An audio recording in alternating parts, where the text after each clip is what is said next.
चिट्ठी न कोई संदेश हो, चिट्ठी न कोई संदेश, जाने वो कौन सा देश जहाँ तुम चले गए। चिट्ठी न कोई संदेश, जाने वो कौन सा देश जहाँ तुम चले गए, जहाँ तुम चले गए। तो नमस्कार मेरे प्यारे फ्रेंड्स। और आप सोचोगे मैंने आज अपने ब्लॉग में एकदम स्टार्टिंग से गाना ही क्यों गाना शुरू कर दिया। तो आप लोगों से एक बात पूछना चाह रही थी, जब ये गाना आप सुन रहे थे और आप जब ये गाना सुनते हो तो आप लोगों को कैसी फीलिंग आती है, कैसी फीलिंग आती है। मुझे तो एक फीलिंग आती है कि जो इंसान आपकी लाइफ से चला जाता है, जब ये गाना सुनते हैं तो बस सबसे पहले उसी की याद आने लगती है। और ये फैक्ट है, आती ही है। तो मेरी लाइफ से मेरे मम्मी पापा जा चुके हैं, तो मुझे जब भी ये सॉन्ग सुनती हूँ ना, तो मुझे अपनी मम्मी की सबसे ज़्यादा याद आती है।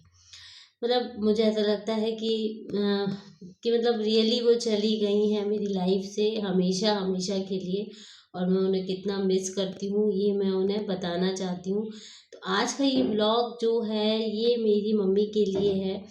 मैं इसमें अपनी मम्मी की वो सारी बातें बताऊंगी जो मैं उनके साथ करती थी। मैं उन्हें कितना परेशान करती थी बचपन में, ये तो मैं ही जानती हूँ और वो मेरी मम्मी ही जानती थी। तो कहते हैं ना कि लोग बाग, जैसे मेरे से सब लोग कहते हैं मेरी एक बेटी है, मुझसे लोग बाग सब लोग कहते हैं कि आप दूसरा बच्चा क्यों नहीं कर लेती, दूसरा बच्चा क्यों नहीं कर लेती। तो मैं कहती हूँ कि अब मुझे दूसरा बच्चा नहीं चाहिए। मेरी अब उतनी एज नहीं है कि मैं दूसरा बच्चा पैदा करूँ और उसे पालूँ पोसूँ बड़ा करूँ। रियली जब मैं पैदा हुई थी, मेरी मम्मी की बहुत अच्छी एज थी। मैं मेरे हस्बैंड में से कहते हैं ना, तुम अपनी मम्मी पापा की बुढ़ापे की औलाद हो, तो सच में मैं हूँ। तो रियली जब एक इंसान माँ बनता है और वो उस एज पे जाके माँ बनता है, जब वो रिस्पॉन्सिबिलिटी को नहीं उठा पाता है, तो कितनी परेशानी होती है उस लेडीज़ के लिए। ये मैंने खुद देखा है। मेरी मम्मी ऑलरेडी बहुत काफ़ी एज की थी जब मैं पैदा हुई, उनकी काफ़ी एज हो चुकी थी, और मेरे पापा भी काफ़ी एज के थे। कहते ना कि जो बच्चा होता है, मैं हमेशा मैंने जो फील किया है अपने बचपन में, मैं इसीलिए कभी सेकंड चाइल्ड नहीं कर पाई, क्योंकि मुझे लगता था कि मेरी एक एज हो चुकी है, मैं नहीं कर पाऊंगी उस बच्चे के लिए कुछ भी। जो मैंने अपनी फर्स्ट चाइल्ड के लिए किया, मैं उतना उसके लिए नहीं कर पाऊंगी, क्योंकि जो बच्चा होता है वो तो बच्चे की गति से बड़ा होता है। आप ही बताइए। हाँ, एक अलग टॉपिक होता है कि कोई के पास बच्चा ही नहीं है तो वो एक एक बच्चे के लिए, वो किसी भी एज के लिए भी तैयार हो जाता है, वो एक अलग टॉपिक हो जाता है। लेकिन जो बच्चा होता है वो तो बच्चा ही होता है। बच्चे को ये पता नहीं होता है कि उसकी माँ बूढ़ी है, कि उसकी माँ थक चुकी है, कि उसकी माँ को प्रॉब्लम है, उसको नहीं पता होता। उसे सिर्फ और सिर्फ माँ चाहिए होती है। और ये फैक्ट है कि जब एक बच्चा बड़ा होता है तो उसे वो बड़ा हो जाता है, तब वो रियलाइज करता है कि हाँ, मम्मी मेरी काफ़ी एज की है, मम्मी जल्दी थक जाती है, मम्मी को प्रॉब्लम होने लगी है, मम्मी का ध्यान रखना है। लेकिन जब तक वो छोटा होता है, 7-8 साल तक का होता है, तो उसको सिर्फ अपनी मम्मी की नीड होती है। मम्मी को परेशान करना है, मम्मी के सामने जिद करनी है, मम्मी से मतलब अगर मम्मी ने कोई प्रॉब्लम मतलब जिद मतलब आपकी कोई भी डिमांड पूरी नहीं करी, तो उसके लिए मम्मी से लड़ना भी है, मम्मी को परेशान भी करना है। तो ये सब चीज़ें मैं भी करती थी, लेकिन क्योंकि मुझे नहीं पता था कि मम्मी की मेरी एज क्या है। मेरी मम्मी, मैं तो मम्मी को मम्मी की तरह ही ट्रीट करती थी। मेरे लिए तो मम्मी सबसे ज़्यादा मतलब ऐसी होती थी कि बस मम्मी मेरी ही मम्मी है, जबकि मेरे बहुत सारे भाई बहन हैं। लेकिन मुझे अपनी मम्मी से बहुत प्यार था, मैं उन्हें बहुत परेशान करती थी। मैं अपनी मम्मी को हमेशा काम ही करते हुए देखती थी। मैंने कभी भी, याद नहीं है कि मेरी मम्मी ने मुझे कभी भी स्कूल के लिए रेडी किया हो। मैं तो खुद ही से रेडी होना शुरू कर दिया था, क्योंकि मेरी खुद इतनी बड़ी फैमिली थी, मम्मी के पास इतना टाइम ही नहीं रहता था। तो ये सब चीज़ें मैंने जो नोटिस की है, कि मेरी मम्मी को मेरा बर्थडे तक याद नहीं था, तो मैं उनसे ज़िद करने लगी मुझे तो अपना बर्थडे मनाना है, मेरी क्लास में सारे बच्चे बर्थडे मनाते हैं, मुझे तो मनाना है। मम्मी को पता ही नहीं था, मेरी दीदी को पता था तो उन्होंने मुझे बताया। पीटीएम में कभी मेरी मम्मी मेरे स्कूल नहीं जाती थी, जबकि सारी मेरी क्लास की लड़कियां आती थी, सबकी मम्मियां आती थी, बस मेरी ही मम्मी नहीं आती थी। मैं जिद करती थी, आप मेरे स्कूल क्यों नहीं आती, आपको मेरे स्कूल चलना पड़ेगा। तो मम्मी कहती थी मैं तुम्हारे स्कूल में जाके क्या करूँगी, मैं तो कभी घर से ज़्यादा बाहर ही नहीं निकली। और सही बात था कि वो इतनी पढ़ी लिखी भी नहीं थी। तो हर चीज़ के लिए मैं अपनी मम्मी को हमेशा काम करते हुए ज़्यादा देखती थी। तो रात में मैं उनसे ज़िद करने लगती थी, ये फैक्ट है। मैं हमेशा से रात में जैसे ही 9 बजे और मुझे नींद आना शुरू हुई, तो मैं रोना शुरू कर देती थी। मम्मी आ जाओ, मम्मी सुला दो, मम्मी सुला दो, मम्मी सुला दो, मम्मी, जब तक मम्मी मुझे सुलाएँगी नहीं और मुझे वो 2-3 कहानियाँ सुनाएँगी नहीं, क्योंकि उस टाइम इतना टीवी तो थी लेकिन हम लोग क्या डिस्क नहीं लगी थी और ऐसे मोबाइलों का ज़माना नहीं था, कुछ नहीं था। तो जब तक मम्मी वो 3-4-5 कहानियाँ नहीं सुना देगी, तब तक मैं सोती नहीं थी। और मैं मम्मी को लिटा दूँगी, मम्मी कहानी सुनाते-सुनाते सो जाएगी ऐसे। फिर मम्मी को जगाऊँगी, "मम्मी, हाँ, फिर क्या हुआ था? हाँ, वो राजा था ना, वो ऐसा हो गया था, फिर वो पा।"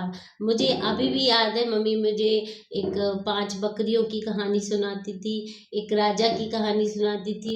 वो अपने वो रानी को ढूँढता है, उसके सुनहरे बाल होते हैं, उस टाइप की 5-6 कहानियाँ मम्मी के पास थी और वो डेली मैं रिपीट करवाती थी और सुनती थी और सुनते-सुनते सो जाती थी। मेरी मम्मी बहुत थकी हुई रहती थी, लेकिन तब भी मुझे बहुत अच्छा लगता था जब मेरी मम्मी मेरे पैर दबाती थी। मम्मी, जब से मम्मी लेटी, "मम्मी पैर दबा दो, मम्मी पीठ खुजा दो, मम्मी ऐसा कर दो, मम्मी वैसा कर दो।" पूरे टाइम मैं उनको बहुत परेशान करती थी। ये तो मुझे बहुत अच्छे से याद है। जब तक वो मेरे को और मेरे इतने भाई-बहन थे, सब लोग कहते थे, "चलो मैं सुला देती हूँ तुम्हें, चलो मैं सुला देता हूँ।" दीदी भी बोलती थी, मेरी बहन है मैना दीदी, वो भी बोलती थी, भाई लोग भी बोलते, "चलो हम सुला रहे हैं।" मैं कहती थी, "नहीं, मैं तो मम्मी के हाथ से ही सोऊँगी, मुझे तो अपनी मम्मी के हाथ से ही सोना।" और मम्मी मुझे इतना डाँटती थी कि सुला रहा है तो सोने दो ना, सो जाओ तुम। हम कहे नहीं, मुझे तो आप ही के हाथ से सोना, क्योंकि मैं पूरे दिन उनके लिए तड़पती थी। वो पूरे दिन काम करती रहती थी और मेरे पास मेरे लिए उनके लिए एक टाइम भी नहीं होता था। तो वो जो रात का टाइम होता था वो मैं कभी मिस नहीं करती थी। मैं रात में रोती थी, इतना रोती थी, जब तक वो मेरे पास आके मुझे नहीं सुलाती थी, मैं रोती रहती थी। और ये बात मेरे घर में सबको पता था कि जैसे ही 9 बजेंगे रानू का रोना शुरू हो जाएगा और मेरा रोना शुरू हो जाता था, क्योंकि मेरे पास वही टाइम होता था कि मुझे चाहिए है, मम्मी तो चाहिए। जैसे सुबह से मैं उठ जाती थी कई बार सुबह से, तो मम्मी प्लीज़ सुला दो ना, मम्मी आप लेट जाओ ना हमारे साथ, मम्मी कहती थी हमारे पास बहुत सारा काम है, मैं नहीं लेटूँगी। तो बहुत अच्छी-अच्छी बातें। और जब मेरी मम्मी मुझसे सच में रियली बहुत प्यार करती थी, जताती नहीं थी, लेकिन मुझे पता था कि वो उन्हें कोई भी प्रॉब्लम होती थी, कभी बताती भी नहीं थी, मैं खुद से समझ जाती थी कि उन्हें क्या प्रॉब्लम है। तो मैं उनके लिए भी बहुत कुछ करती थी। तो बहुत अच्छा टाइम था जो एक माँ बेटी का होता है, सभी के साथ होता है। माँ तो माँ ही होती है, वो कैसी भी किसी के लिए भी बुरी हो लेकिन बच्चे के लिए सबसे अच्छी होती है। जैसे मैं भी अपनी बेटी के लिए शायद पूरी दुनिया के लिए बुरी हो सकती हूँ, लेकिन उसके लिए बुरी नहीं हो सकती। उसके लिए हमेशा वेल विशर्स ही रहूँगी, हमेशा उसके लिए मेडिटेशन में, ध्यान में जब भी जाती हूँ, सबसे पहले उसी के लिए प्रार्थना करती हूँ कि भगवान उसको खुश रखना, उसको सारी खुशियाँ देना। ऐसे ही सब माँएँ होती हैं। तो ये जो वीडियो है मैंने इसलिए बनाया है क्योंकि मैं अभी जो कराए दिन चल रहे हैं, तो इसमें सब लोग अपने माँ-बाप को याद करते हैं, तो मैं भी अपने भगवान से यही प्रार्थना करती हूँ कि मेरे मम्मी-पापा जहाँ कहीं भी रहें, हमेशा खुश रहें और उन्हें भगवान एक बहुत अच्छे, मतलब वो जहाँ पे भी रहें उनको बहुत अच्छा घर मिल गया हो, वो बहुत अच्छी पर्याय में चले गए हों, उनके साथ सब कुछ बहुत अच्छा हो रहा हो। बस यही मैं चाहती हूँ भगवान से। तो धन्यवाद, आज का ब्लॉग यहीं ख़त्म होता है। अगर आपको भी अपने मम्मी-पापा की कुछ ऐसी यादें हैं जो आप बताना चाहते हैं, तो आप बता सकते हैं। तो थैंक यू सो मच मेरे इस वीडियो को, मेरे इस ब्लॉग चैनल को पूरा देखने के लिए। और मुझे कमेंट सेक्शन में जाके प्लीज़ ज़रूर बताया कीजिए कि आपको मेरी कौन-सी बात बहुत अच्छी लगी या कौन-सी बात अच्छी नहीं लगी, तो मुझे बहुत अच्छा लगेगा। मैं इसमें और वर्क करूँगी और अच्छे से अच्छा करने की कोशिश करूँगी। Thank you.